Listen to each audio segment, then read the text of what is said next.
जय श्री श्याम भक्तों, स्वागत है आपका आपके इस चैनल में जिसका नाम है भाव आपके स्टोरी मेरी। श्याम भक्तों, क्या कर्ज के बोझ ने आपकी रातों की नींद और दिन का चैन छीन लिया है?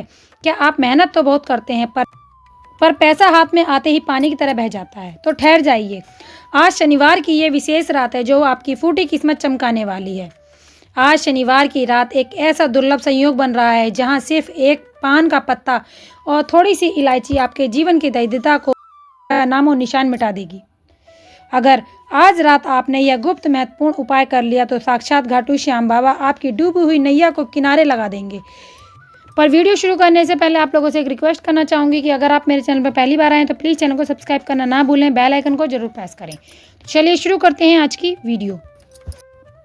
श्याम भक्तों, अगर आपका व्यापार ठप पड़ गया है, दुकान पर ग्राहक नहीं आते या घर में हमेशा कलेश और तंगी बनी रहती है तो यह उपाय आपके लिए है। यहाँ तक कि अगर आपकी कोई ऐसी बड़ी मनोकामना है जो वर्षों से अटकी पड़ी है तो आज की यह रात आपकी उस मुराद को पूरा करने वाली है। आज की यह वीडियो श्याम बाबा के दरबार से आई है। यह दिव्य अर्जी है जो आपकी किस्मत के बंद तालों की चाबी बनेगी। लेकिन श्याम भक्तों, बाबा के दरबार का नियम है हाजिरी और श्रद्धा। तो चलिए जानते हैं उस अद्भुत महत्वपूर्ण उपाय के बारे में।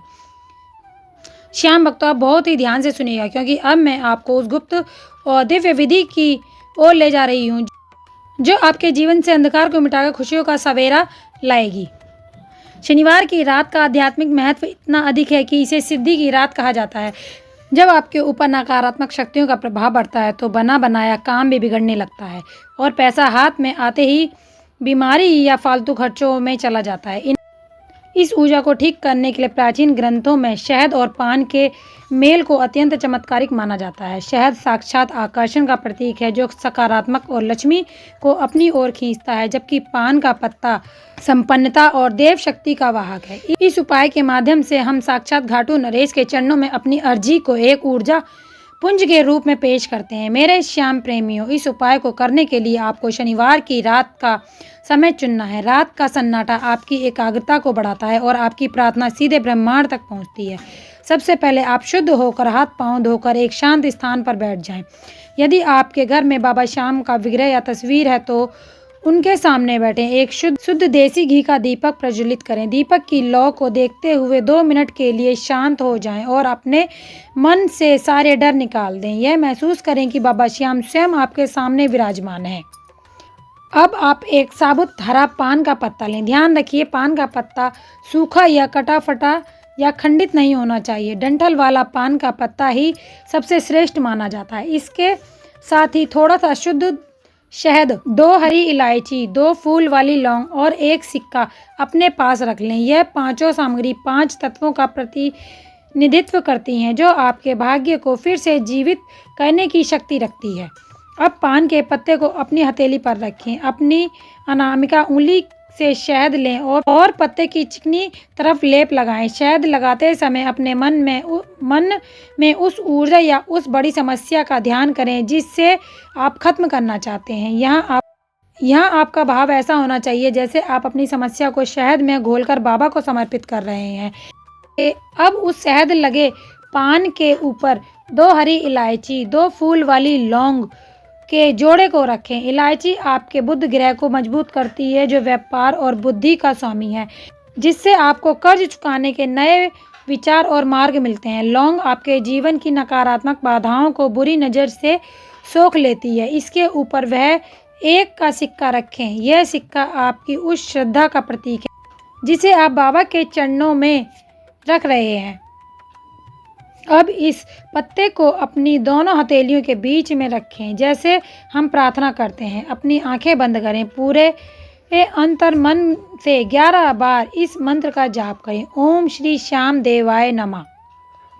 ओम श्री श्याम देवाय नमः। मंत्र पढ़ते समय यह कल्पना करें कि एक दिव्य नीली रोशनी बाबा श्याम के चरणों से निकलकर इस पान के पत्ते में समा रही है। श्याम भक्तों, कोई भी दिव्य प्रयोग तभी सफल होता है जब उसे मर्यादा और विश्वास के साथ किया जाए। उपाय का सबसे पहला नियम एकांत और गोपनीयता। यह एक गुप्त अर्जी है। आप जब यह क्रिया कर रहे हों तो घर का कोई अन्य सदस्य आपको टोके नहीं। सिद्धियां वहीं निवास करती हैं जहां गोपनीयता होती है। यह उपाय रविवार की सुबह होने से पहले ही संपन्न हो जाना चाहिए। शनिवार की पूरी रात इसे बाबा श्याम के सामने रखा रहने दें। इस पान को मन में बाबा श्याम का ध्यान करते हुए अपनी जो भी परेशानी है वह बाबा के चरणों में रखें। बाबा को प्रार्थना करें कि हे बाबा, मुझे ये परेशानी है, मेरी इस परेशानी को दूर कीजिए, और उस पान के बीड़े को बाबा के चरणों में रख दें।